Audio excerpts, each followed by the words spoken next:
Bab 36.1, Jalan Bolero 3. Diunggah oleh Baca Suara.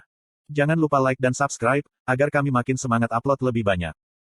Bahkan sekilas, tindakan Edward tampak mencurigakan. Ditemani oleh sekelompok orang yang mencurigakan, dia menuju ke sebuah gedung tanpa tanda apapun di depannya. Itu saja sudah cukup mencurigakan, tetapi beberapa preman kekar dan ganas bahkan berkeliaran untuk mengintimidasi siapapun yang mendekat.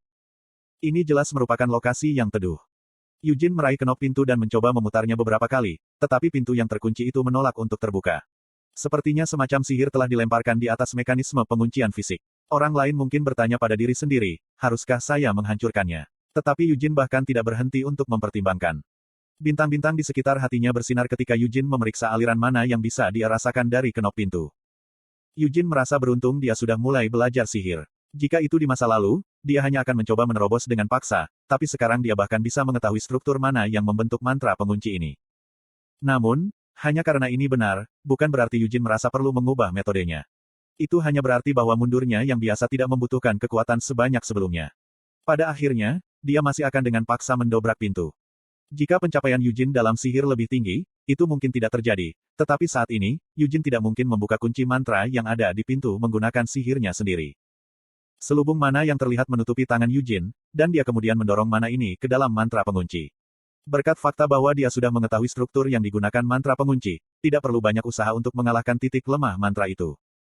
Meskipun mungkin tampak jelas untuk mengatakan ini, untuk membongkar mantra menggunakan metode ini, seseorang harus dapat mengontrol mana mereka seolah-olah itu adalah tangan dan kaki mereka sendiri.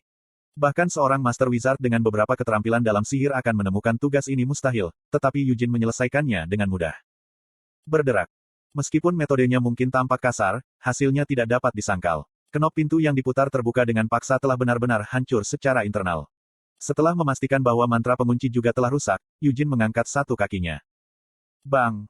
Dengan tendangan tajam, Eugene mendobrak kunci pintu. Sementara ini menyebabkan pintu terbuka dan Eugene masuk tanpa ragu-ragu, dia tetap menjaga kewaspadaannya. Salah satu tangannya bertumpu pada gagang Winnet, yang digantung Eugene dari pinggulnya. Hanya dengan melakukan ini, semangatnya melonjak dari cukup menjadi hampir berlebihan. Selama tangannya bertumpu pada senjatanya, dia bisa langsung menariknya dan menyiapkannya untuk situasi apapun. Eugene diyakinkan oleh ini. Petik 2. Sulit untuk melihat di depannya karena seluruh lantai telah dipenuhi dengan asap tebal. Udara terasa lengket dan menempel di bagian belakang tenggorokannya, asapnya memiliki rasa manis namun gurih. Itu mematikan inderanya dan menyebabkan penglihatannya menjadi sedikit pusing. Eugene mengedarkan mana dari formula api putih ke seluruh tubuhnya, dan pusing ringan segera hilang. Jadi itu sarang opium, gumam Eugene dengan mendengus jijik. Suara-suara aneh keluar dari ruangan tertutup di sekitarnya. Masuk akal untuk menemukan tempat seperti itu di jalan seperti ini, tetapi untuk berpikir bahwa Edward akan segera datang ke sini segera setelah dia selesai dengan mimpi sucubusnya membuat mata Eugene menjadi dingin. Saya bisa mengerti membutuhkan tempat di mana dia bisa mengatur napas, tapi ini sudah keterlaluan. Bagaimana orang bisa bernapas dengan benar di tempat seperti ini? Hanya mimpi dari sucubus saja sudah cukup untuk melemahkan dan merusak pikirannya, tetapi jika dia menghirup obat-obatan di sarang opium di atasnya, dia praktis mengebor lubang di otaknya sendiri. Sambil membersihkan asap dari jalannya, Eugene terus bergerak maju. Kamu siapa? Bagaimana Anda bisa masuk ke dalam sini?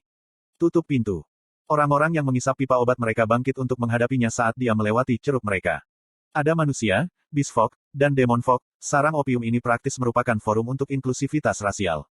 Eugene memberikan tepuk tangan sepenuh hati kepada orang-orang yang datang dengan terhuyung-huyung ke arahnya. Jika orang sepertimu lahir 300 tahun yang lalu, dunia mungkin bisa menyatukan tangan kita dalam cinta dan kedamaian, Eugene memuji dengan sinis. Salah satu pria berteriak, apa yang dibicarakan bajingan ini? Eugene melanjutkan, tapi jangan pikir aku akan melepaskanmu karena itu, dasar bajingan busuk. Eugene tidak menggambar Winnet, dia juga tidak berlari melewati mereka. Sebaliknya, bintang-bintang yang berputar-putar di sekitar hatinya mulai beraksi. Bam-bam. Dia langsung membuat beberapa misil ajaib dan mengirimnya menembus asap. Konten iklan. Meskipun mereka mungkin kecanduan narkoba, pecandu yang bangkit untuk menghadapi penyusup adalah mereka yang cukup percaya diri dengan kemampuan mereka sendiri.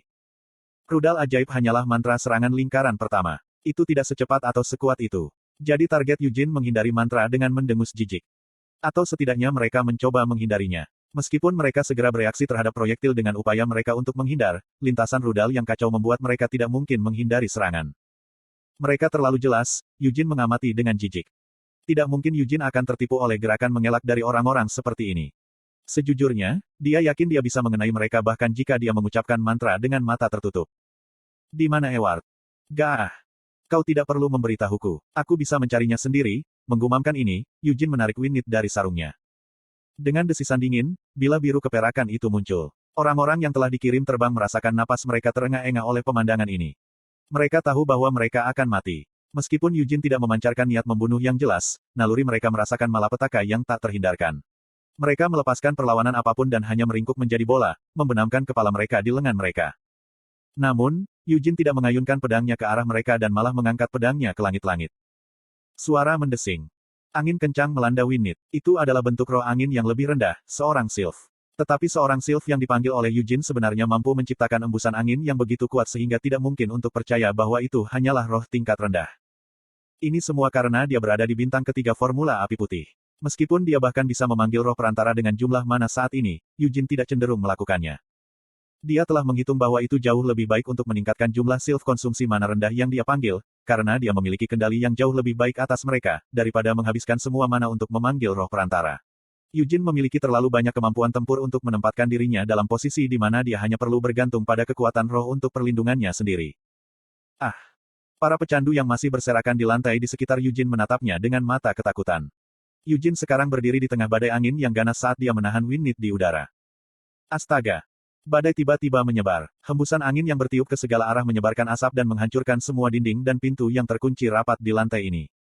Apa itu?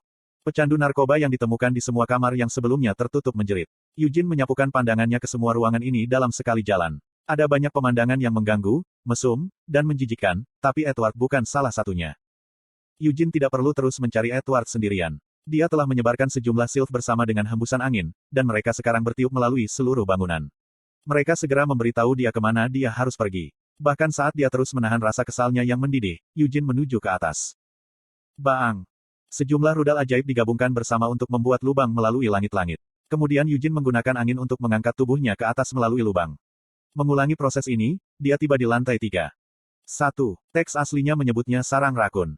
Sarang opium disebut demikian karena mereka biasa mengeluarkan asap dari sarang rakun saat mereka diburu. Saya menggunakan sarang opium agar lebih mudah dipahami.